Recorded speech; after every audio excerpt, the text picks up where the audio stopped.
Hello and welcome to Just One More Watch.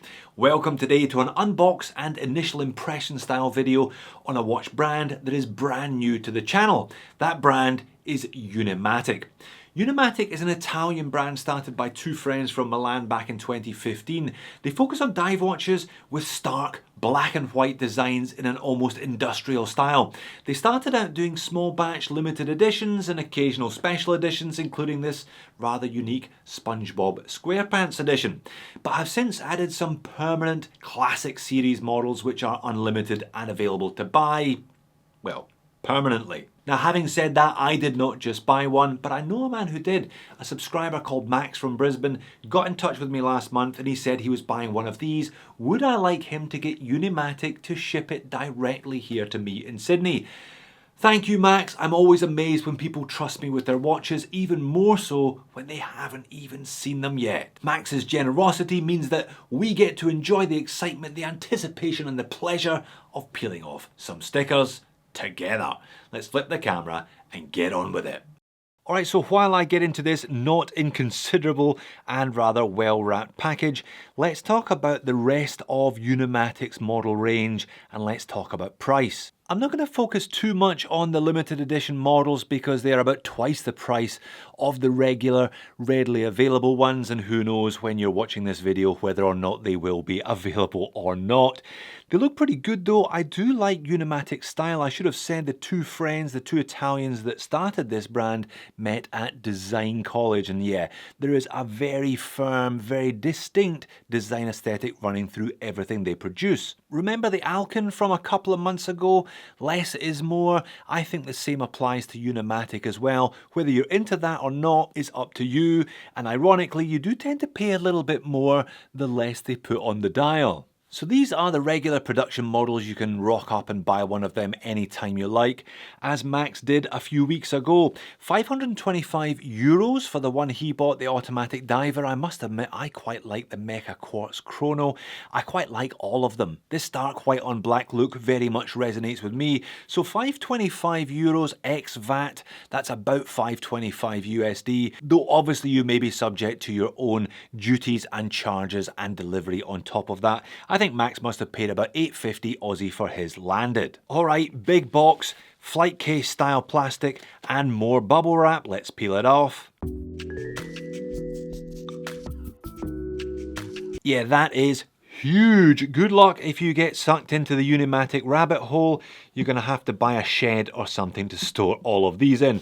Nice little card though. Thank you for being a part. Grazie for being a part of the Unimatic family.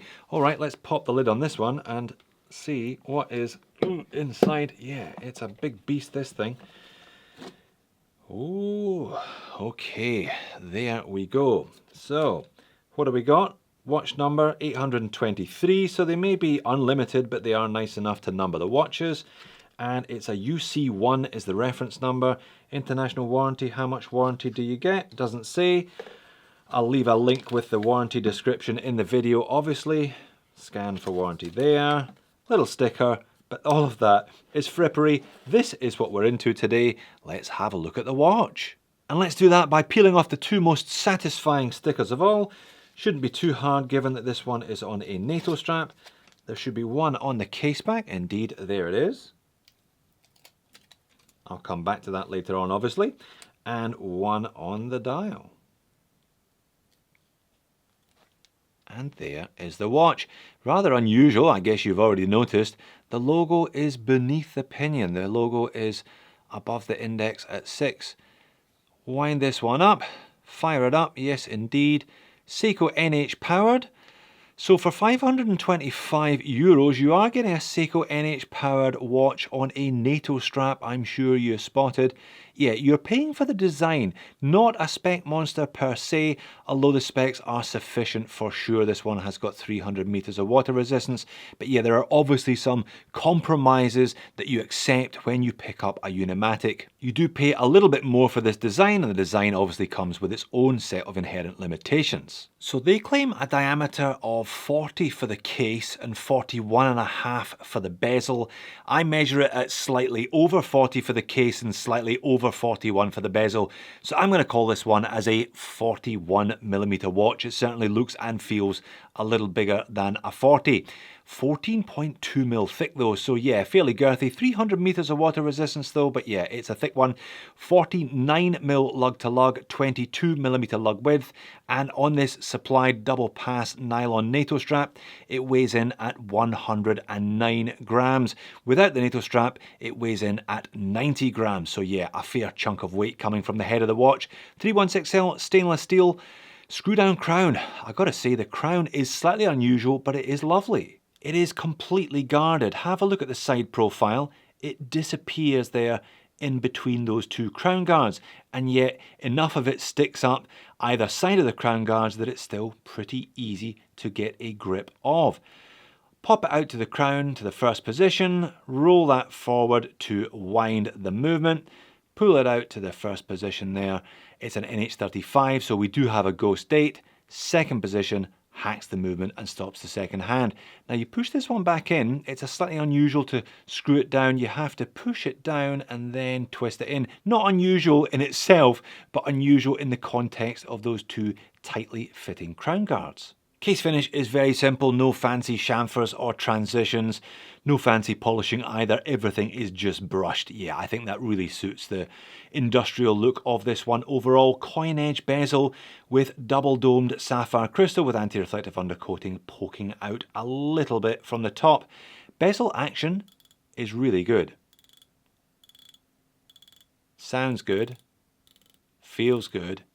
And yeah, well, I say everything lines up, but the pip lines up because that's all you're getting. As I said, this design does come with some inherent limitations as to its capabilities, and timing dives, I would say, is, well, it's not impossible, but yeah, you're not going to be strapping this one on your wrist and plumbing the murky depths, put it that way. Case back is an interesting one. Engraved with what they call a rosso di venti. It's a wind rose, so I believe that's the points of the compass, north, south, east, west, and the various winds that must be found in Italy depending on which direction you are pointing. The Scirocco, the Mistral, the Levant, etc. Individually numbered, you can see the number of maxes in the middle there, and made in Italy. Now I did talk about made in Italy briefly a couple of months ago when I reviewed a made in Germany watch. Made in Italy means that all planning, manufacturing and packaging must take place in Italy. So clearly you can still get things made elsewhere, China perhaps, and then have them assembled in Italy, but at least they do have to be assembled there. The rules around made in Italy are more rigid than made in Germany, for example. The NATO is pretty much a common or garden dual pass nylon NATO with brushed hardware Unimatic brand name etched into the buckle there. One thing perhaps you noticed earlier on, there's a little label here. You can add your name and some data. Now whether that's your phone number in case the watch falls off your wrist, though that's unlikely with a NATO, or whether that's your blood type in case you get involved in something gnarly, I guess that's up to you. Dial and hands. Now clearly a big factor as to whether or not you're into these Unimatics is that dial and handset. Now I'll throw in a couple of bits of macro here as appropriate. I like it. I like this really simple, clean look you find on Zins, you find on Helms, you find on various other tool watches. This is a proper tool diver here, despite the fact that it's perhaps not the most practical diver in the world. And I like the layout of the indices. Triangle at 12, you've got those batons at the 3, 6 and 9, but they've made the one at 6 horizontal, which not only gives them room for the logo and the text, it's also rather reminiscent of a California dial. They tend to do that horizontal baton at the 6 as well. Circular indices everywhere else. Now despite the 14.2mm thickness, everything is just printed on. The dial is just printed, but they have put a minute track around the outer edges. Some special editions of this watch don't even have the luxury of a minute track. Good luck setting that one. So the block capital logo and the 3 lines of text beneath the pinion then, all very nicely done, but all quite discreetly done as well. Unimatic, made in Italy as discussed, 300 meters, 1,000 feet, and classic because that is the name of this model series. And it's a great handset, segmented fence posts, black but with that creamy white loom. I'll show you the loom in just a minute or two. And you have got a slender black needle second hand with lollipop counterbalance, but a white tip, just balancing out the handset overall, I think. And what do we think of that bezel insert just with the loom pip, no markings whatsoever? I mean, you can use the loom pip if you are counting down to something specific, but good luck using this one as a count up bezel because it's just not going to happen for you, I'm afraid. So not without its limitations then, but a really clean and legible look. I like it. And then there's the loom. Loom is a mixed bag, to be honest. Printed dial, I mentioned that earlier on, no applied indices here. C3 Superluminova on those dial indices and on the handset. You can see already though, before I even speed this footage up, the printing on the dial perhaps not as rich, perhaps not as even as it could be. You can see a granular texture to some of those indices. And when I do speed it up, yeah, you know what that means, don't you? The hands are going to last, the indices are not going to last all that well. Lets itself down a little bit after dark, I'm afraid. On wrist, it looks super cool, doesn't it? It's a black aluminium insert in the bezel, so it's got that matte look, and I love the way it contrasts with those two shiny brush concentric rings of steel, one on the inner edge and one on the outer edge of the bezel. All brush finish to the watch as well. Super clean, legible dial and handset. But it's thick, 14.2, and then you put a double passed NATO underneath it. Bit too thick and chunky for me. I would be swapping this one out for some black Horween perhaps. Or I would maybe have sacrificed 100 meters of water resistance for a millimeter of thickness. But yeah, I guess that's the whole Unimatic style, tooly, chunky and industrial. There's a little pocket shot for you as well outside. I've got a 7-inch wrist for your reference. I think it looks good on me. I've got no problem wearing this size of dive watch. And again, it just looks cool with that black strap, black dial and white hands. It's definitely neutral enough that you could wear this with pretty much anything, but don't think you're going to be slipping it under a cuff. Not that thick and not on a double pass NATO anyway. All right, mini moans and niggles section. I've just opened Max's watch and now I'm going to trash it. No, I'm not. I like this. I think it is a really, really clean and good look. The bezel, again, you're sacrificing practicality for aesthetics, but that is part of the whole Unimatic package, I guess.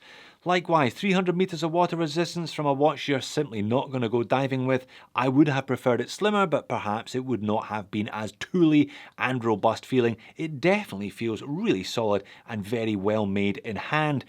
Patchy loom though, yeah, printed dials, I've seen better printed dials than that. And for €525, they could and should have put an NH38 in there rather than an NH35, I think. But I love the looks, the creamy off-white, the matte black, super clean, super sharp.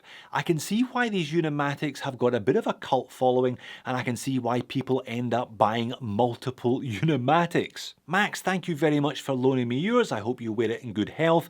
I'm going to go back to their website and have a dig through some of these production units, see if perhaps there's one that's a couple of mil slimmer. Maybe that Mecha Quartz Chrono will tip the scales at 13 rather than 14 mil thick. Stick that on a black Horween strap. I could be tempted actually. If you like this less is more design but not necessarily from Unimatic, why not check out my review of the Alcon that I referenced earlier on, or the Zin 556. Thanks for watching, I'll see you again in a future video I hope.